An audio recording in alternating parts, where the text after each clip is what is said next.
నంది విగ్రహం యొక్క రహస్య స్థానం ఎక్కడ ఉందో తెలుసా? శ్రీ యాగంటి ఉమామహేశ్వర దేవాలయం ఆంధ్రప్రదేశ్లో ఉంది. యాగంటి అనేది శివుని ప్రసిద్ధ పుణ్యక్షేత్రం.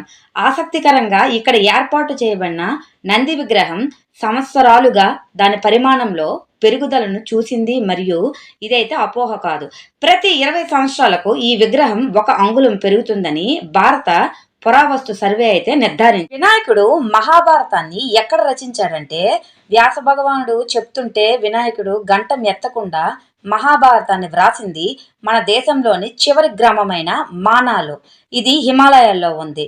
జయకావ్యం అనే మహాభారతాన్ని వినాయకుడు రాస్తుంటే పక్కనే ప్రవహిస్తున్న సరస్వతీ నది తన పరుగులు, ఉరుకులు, శబ్దాల వల్ల అంతరాయం కలగకూడదని మౌనం వహించి ప్రవహిస్తుంది.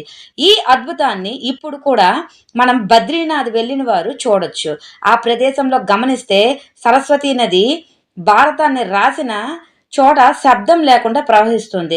ఆ చోటను దాటగానే గలగల శబ్దం వినిపిస్తుంది. ఈ బాదామి గుహ దేవాలయాలు భారతదేశంలోని కర్ణాటక ఉత్తర భాగంలోని బాగల్కోట్ జిల్లాలోని బాదామి పట్టణంలో ఉన్న బౌద్ధ, హిందూ మరియు జైన గుహ దేవాలయాల సముదాయం. ఈ గుహలు భారతీయ రాతి నిర్మాణ శైలికి, ముఖ్యంగా బాదామి చాళుక్య నిర్మాణ శైలికి ముఖ్యమైన ఉదాహరణలు.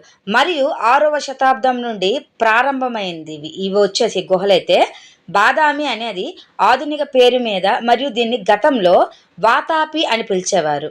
ఇది 6వ శతాబ్దం నుండి 8వ శతాబ్దం వరకు కర్ణాటకలో ఎక్కువ భాగాన్ని పాలించిన ప్రారంభ చాళుక్య రాజవంశం యొక్క రాజధాని.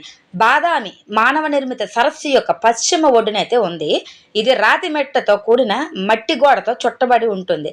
ఇది ఉత్తర మరియు దక్షిణాన చాళుక్య ప్రారంభంలో మరియు తరువాతి కాలంలో నిర్మించిన కోటలచే చుట్టబడి అయితే ఎక్కువగా ఉంటుంది. 6వ శతాబ్దం నుండే 3D ఆర్కిటెక్చర్తో ఈ పామును చూపించే శిల్పం అయితే, దీని విధానాన్ని అయితే మనం మెచ్చుకోకుండా ఉండలేము. శేషనాగు పాము ఈ ఆర్కిటెక్చర్ శిల్పం అంతా కూడా బాదామి గుహ ఆలయం యొక్క ఈ మొత్తం ఆర్కిటెక్చర్ అయితే ఇది ఒక ప్రత్యేకతగా నిలుస్తుంది.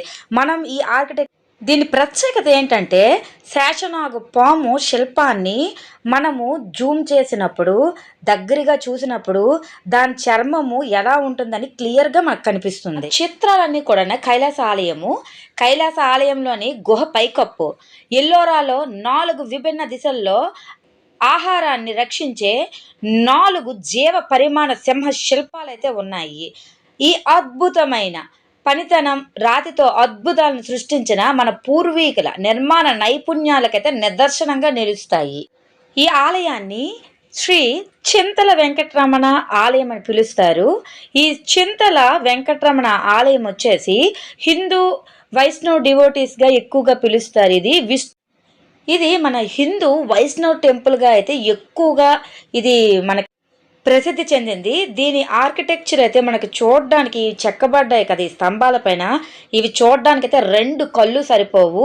హనుమంతుడు 10 తలల రావణుడి ముందు తన తోకతో తయారు చేసిన సింహాసనంపై కూర్చున్నట్టుగా అయితే మనకి ఆర్కిటెక్చర్ ఉంటుంది. రామాయణాలు, మహాభారతాలు ఇవి కావ్యాలే కాదు ఉన్నాయి అని చెప్పడానికి ఈ చిత్రాలే ఒక నిదర్శనంగా చెప్పుకోవచ్చు.